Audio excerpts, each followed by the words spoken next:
Governo americano revela acusação contra Maduro e é chocante. Olha aqui comigo. Informação só para atualizar em relação ao noticiário internacional, a questão do Nicolás Maduro, que o governo Donald Trump deixou de acusar o ex-presidente venezuelano.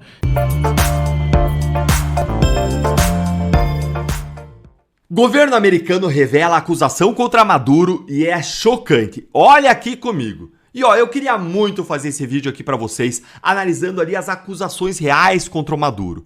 Gente, finalmente o ditador Nicolás Maduro ele vai enfrentar todo o peso da justiça americana. E o que eu vou te mostrar agora é algo que acabou de ser revelado pelo Departamento de Justiça e que estava até agora confidencial, como eu vou te mostrar. É a acusação completa dos procuradores contra Maduro. Fica aqui comigo porque só aqui no canal você vai receber a resposta para várias perguntas como: qual é a acusação real contra o Maduro? A prisão dele foi ilegal? E se foi ilegal, isso não vai anular todo o processo contra ele? O Maduro vai ser condenado? Bora então começar aqui diretamente relembrando que Maduro foi capturado pelos Estados Unidos enquanto ele ainda era ditador da Venezuela. Isso causou estranheza, porque pelo direito internacional, chefes de Estado têm imunidade, até mesmo quando existe uma discussão sobre a regularidade das eleições. Tem um precedente lá da França que diz isso. Senão todo Estado que quer ir lá e prender outro vai dizer que existiu uma discussão sobre a regularidade das eleições. Essa é a razão que estaria por trás dessa imunidade aí praticamente absoluta de um chefe de Estado estrangeiro. E aí está justamente o problema inicial. Os Estados Unidos não consideravam Maduro um chefe de Estado. Consideravam ele um fugitivo da justiça americana. Olha aí, praticamente aquelas propagandas lá do faroeste. Lembra? Naqueles filmes que aparecia Wanted, querido, desejado, procurado, né? Nesse caso, procurado, reward, com uma recompensa de 50 milhões de dólares pela cabeça do Maduro. Isso, gente, porque já tinha sido iniciado um processo contra ele em Nova York, no qual Maduro era acusado de ser responsável por toneladas de drogas entrarem nos Estados Unidos todos os anos. O processo criminal nos Estados Unidos ele é um pouco diferente do processo do Brasil. E eu vou te explicar agora o que já aconteceu por lá. Pouco antes do Natal, a promotoria convocou, em tese, aquilo que os americanos chamam de um grande júri, o Grand Jury. Lá nos Estados Unidos, no julgamento dos crimes, antes de se começar um processo criminal contra alguém, primeiro se convoca aí o Grand Jury, que consiste aí num número aí de 16, 23 cidadãos, e a promotoria vai apresentar todas as provas e evidências do crime para que essas pessoas decidam se o Estado tem ou não uma causa provável contra aquela pessoa. Só se tiver uma causa provável que aí vai se dar início a um processo criminal contra aquela pessoa. Ou seja, os promotores apresentam as provas e os cidadãos decidem se um crime foi cometido, provavelmente, né? Se provavelmente foi cometido para dar início ao processo e se aquela pessoa ela pode então ser processada. Em caso positivo, você tem aí o indictment, o indiciamento da pessoa, que no Brasil equivaleria à decisão judicial de recebimento da denúncia, que é apresentada essa denúncia pelo Ministério Público e é recebida pelo juiz, num ato em que o juiz diz se existem provas mínimas aí suficientes para submeter o investigado a um processo. E aí, nesse caso, ele vira réu. Veja então que o indictment americano não tem nada a ver com o nosso indiciamento do Brasil. O nosso indiciamento é outra coisa. É um ato do delegado no final do inquérito, quando ele entende que existiu um crime e que o investigado provavelmente é o autor do crime. Veja então que o indictment, o indiciamento americano, é o começo do processo, que no Brasil equivale a outra coisa que não é o indiciamento pelo delegado. Equivale ao começo do processo criminal, quando o juiz recebe a denúncia do Ministério Público. Bom, entendido isso, uma coisa que pouca gente entende, e eu aprendi isso lá no ano que eu fiz meu mestrado em Harvard, é que na área federal nos Estados Unidos, que é onde o Maduro está sendo julgado, a promotoria ela tem uma espécie de delegação, de procuração do Grand Jury ao longo da investigação.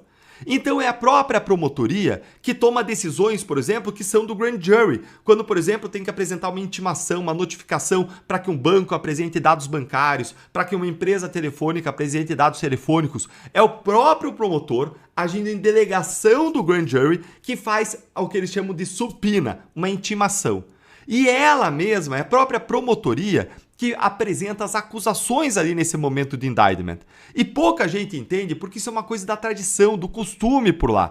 E eu perguntei para vários professores que patinaram para me explicar isso, a tal da atuação do Grand Jury na investigação que se dá, na verdade, por meio do procurador dos Estados Unidos na esfera federal.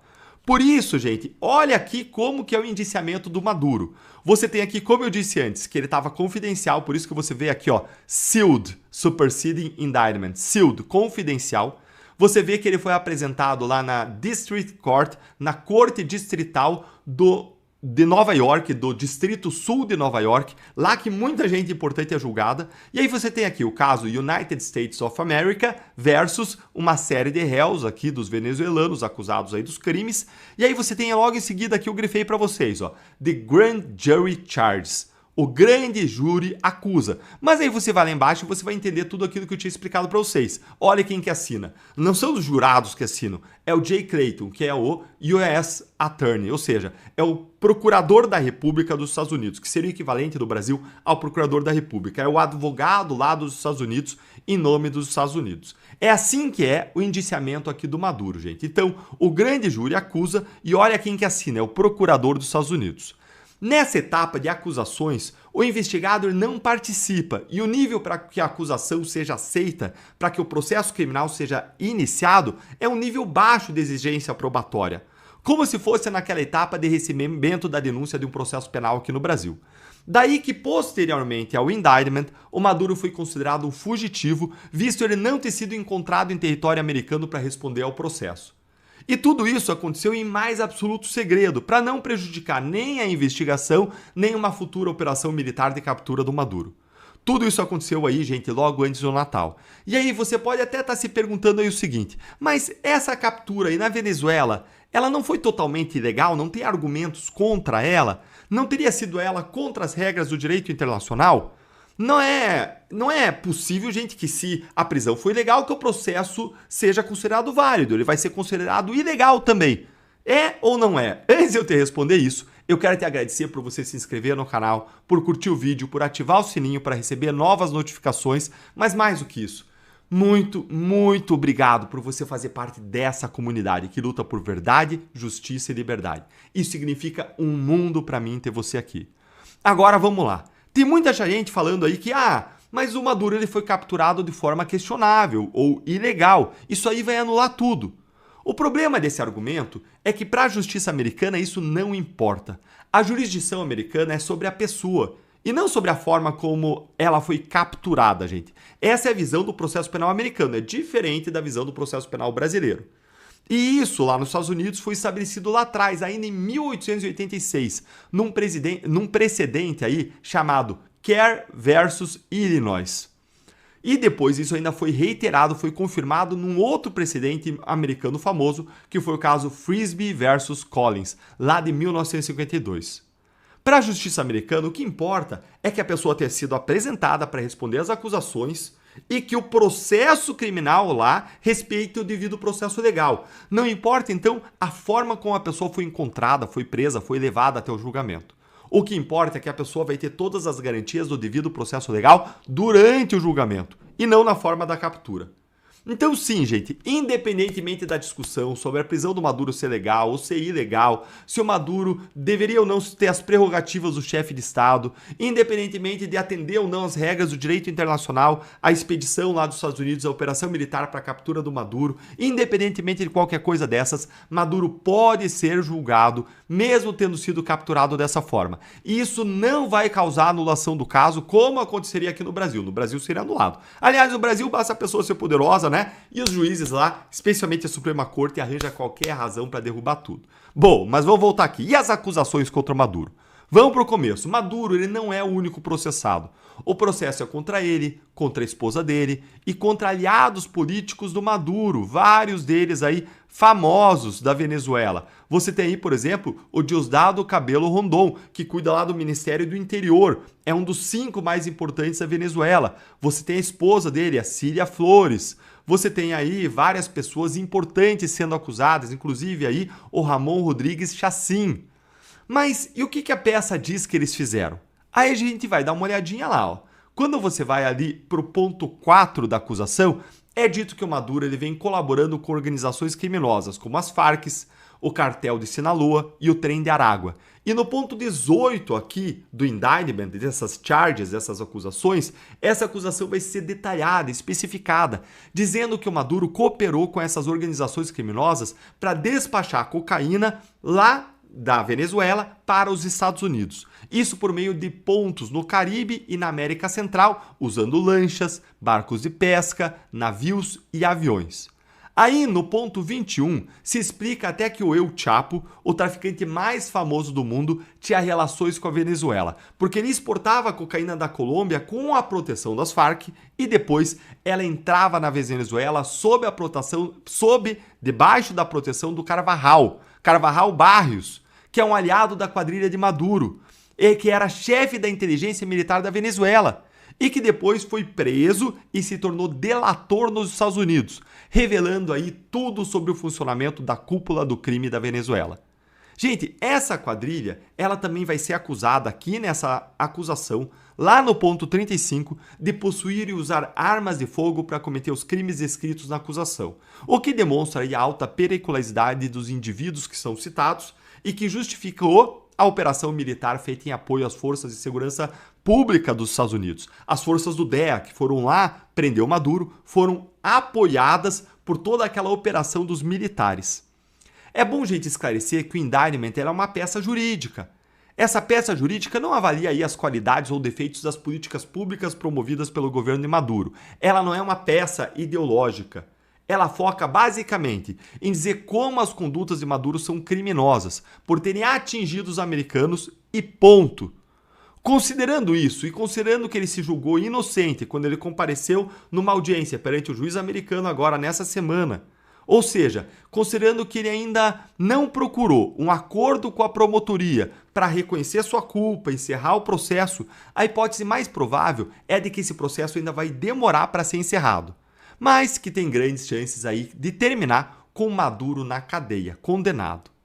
Mas e você, o que você acha, hein? Você acha que o Maduro vai ser julgado culpado ou inocente? A gente ainda vai conversar bastante sobre isso, mas eu quero ouvir a sua opinião aí nos comentários. Um grande abraço e até o próximo vídeo. Informação só para atualizar em relação ao noticiário internacional, a questão do Nicolás Maduro, que o governo Donald Trump deixou de acusar o ex-presidente venezuelano de liderar o cartel de Los Soles e recuou também sobre a existência do grupo em uma versão reescrita da acusação judicial que o Departamento de Justiça norte-americano move contra Maduro. O movimento representa uma mudança na linguagem utilizada pelo governo Trump contra Maduro e sobre o suposto cartel de drogas venezuelano em relação à acusação feita pelo órgão em 2020. Segundo uma análise do jornal norte-americano The New York Times.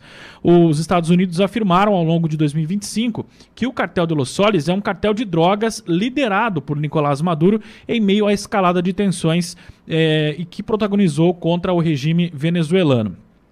E aí tem algo que eu acho que é interessante colocar aqui, que um trecho dessa acusação diz que, abro aspas, o réu Nicolás Maduro, assim como o ex-presidente Chávez antes dele, participa, perpetua e protege uma cultura de corrupção na qual as elites poderosas da Venezuela se enriqueceram por meio do tráfico de drogas e da proteção de seus parceiros traficantes. Os lucros dessa atividade ilegal fluem para oficiais civis, militares e inteligência, corruptos de diferentes níveis que operam em um sistema de clientelismo comandado pelos que estão no topo, conhecido como Cartel de Los Soles, ou Cartel do Sol, em referência ao símbolo do Sol afixado nos uniformes de oficiais militares venezuelanos de alta patente. Fecho aspas ao que afirmou o Departamento de Justiça. O que muda? Que antes ele era tratado como o chefe do Cartel de Los Soles, o Nicolás Maduro, e que agora ele passa a ser culpado de participar, proteger e perpetuar uma cultura de corrupção, de enriquecimento a partir do tráfico de drogas e não mais de ser o líder da organização. Será que vão colocar Estrela em outro? Obrigado, Barros. A Estrela em outro para prender outro, Borgô? Pitoli, foi a mesma leitura que eu fiz. Será que os irmãos Rodrigues agora ocupam esse posto? Não sei, né? Ó, não é mais o Maduro, tá? Agora é o chefe, a Delcy e o irmão dela, né? Aí, ó, agora justifica a gente buscar esses dois aí. Foi a mesma leitura que eu fiz, ó. Nós estamos em locais distintos, mas eu fiz essa mesma leitura. Em outros momentos ao longo do programa também que eu já percebi, mas enfim, deixa para lá. O Bogô, não é normal, né, retirar uma acusação diante de uma operação como essa.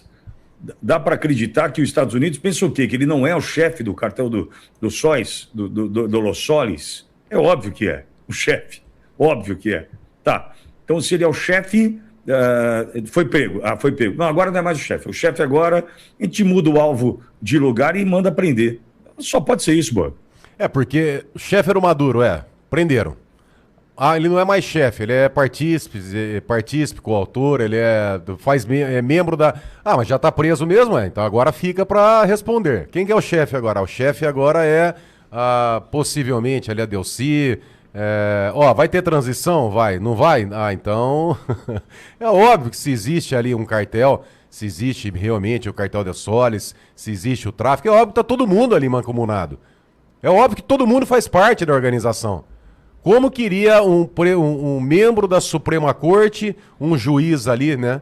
Juiz de fachada, fazer parte desse esquema, dar a retaguarda com decisões favoráveis ao regime, se não fizesse parte? É óbvio que tá todo mundo, até a cabeça, misturado com esses crimes que são imputados a eles. Agora, quem é o chefe? Olha, Pitório, acho que a diferença que vai ter pro chefe e por um outro membro é que o chefe era capaz de pegar prisão perpétua. O Maduro agora, ao invés de perpétua, é capaz de ele pegar uns 500, 600 anos. Agora acho que melhora para ele.